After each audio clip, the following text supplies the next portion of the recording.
Hi guys! We are part of the freshman seminar class Global Human Ability Unplugged.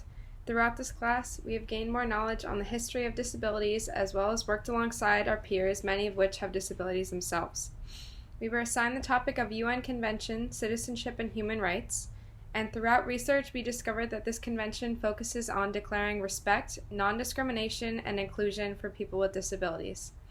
This includes the rights to knowledge, relationships, community, agency, and social and economic empowerment. Enacted in 2008, the UN Convention reflected on work done to change the stigma around people with disabilities in hopes of giving them an equal chance for representation in society. We decided to ask our peers their own opinions on how they think the government should impact their rights. We hope you enjoy the video. How often do you interact with people with disabilities? I interact with people with disabilities every day due to my involvement with Best Buddies and as a mentor for the CCS program, so I have the opportunity to interact with them every day. I live with them and I go to school with them. I'm a pediatric occupational therapist, so I work with kids who are between the ages of about 1 and right now 12. So I interact with kids who have different abilities every day. The most typical diagnoses that I see are autism, Down syndrome, sensory processing disorder, and ADHD. On a daily basis. Do you think that your human rights are the same as those with disabilities? I would say that legally they're probably the same, but the way that people are treated isn't always equal. So like in written word they're probably equal, but in real life they're not always treated equally. Yes, because I live independently. There are a lot of different laws in place that are supposed to make people who have disabilities have the same human rights as those who are typically developing. But, you know, there are a lot of instances where those rights are not equal and they're not given the same opportunities because of their ability, which I think is very unfortunate and should be changed. No, I'd probably say no. How recently do you think that the rights of those with disabilities have been reevaluated? I know that the Americans with Disabilities Act was in 1990, so that's like the best date estimate that I have, 1990. You know, that's a good question. I'm not exactly sure when their rights were most recently reevaluated. I'd like to think that they are looked at all the time to make sure that everyone is being treated equally, but I'm not sure exactly when that would have been. Probably like 20 years ago or something. To what extent should individual care be given to those with disabilities? When can they be considered truly independent?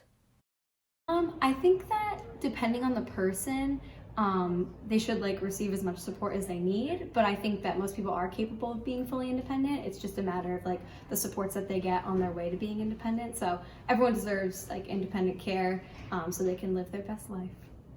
Now, Right now? Why is that? because I could do a lot on my own now. Because you're in college, right? Yes. And you live on your own? Uh-huh. Do you like having independence Yes. more than how it was before when you were living at home? Yes. Individualized care for someone with disabilities should be given when they truly want it. It can be difficult, especially depending on the age of the person. So I see a lot of kids who have their parents choose to give them care. And it's not specifically their choice because, you know, they're under the age of 18. But when a person is, you know, an adult and they have a disability, they should be allowed to choose the type of care that they want. If they feel that they are independent in the things that they need to do in a day, they should not be forced into receiving the care that a lot of people think they need. So I think that most people, just like everyday people without disabilities, are not truly independent until they're like 24, 25, 26. They're out of school and have a job. Yeah. So I think that like it's fair to like give that same amount of time to people with disabilities, and for someone with a disability to be truly independent. Who should be responsible for the inclusivity of people with disabilities? Everybody. True. So, like in schools, teachers, administrators, like paraprofessionals, everyone should be working towards an inclusive school. And like in the community, people should be understanding of other people, accepting, so that everyone can feel welcome in their own community. Yourself. Yourself? Yeah. You think that you should take all responsibility? Well, cause you set your alarm and then you make your bed and you get out, you pick your clothes out in the morning Mm-hmm. and then you take your shower Mm-hmm. whenever you want. And in school, do you think that someone should always guide you guys around and help you, or should you be on your own? Sometimes if you don't know where you're going. Mm-hmm. I personally believe that everyone should be involved in the inclusivity of those who have disabilities. You know, it shouldn't be the responsibility of one specific person or one specific group to get these individuals involved in the community. Everyone should be willing to work with them and be willing to include them in all sorts of activities. I think all people should be responsible for the inclusivity. Okay. But self-advocacy is where it starts. What do you think it means for someone with a disability to have a voice?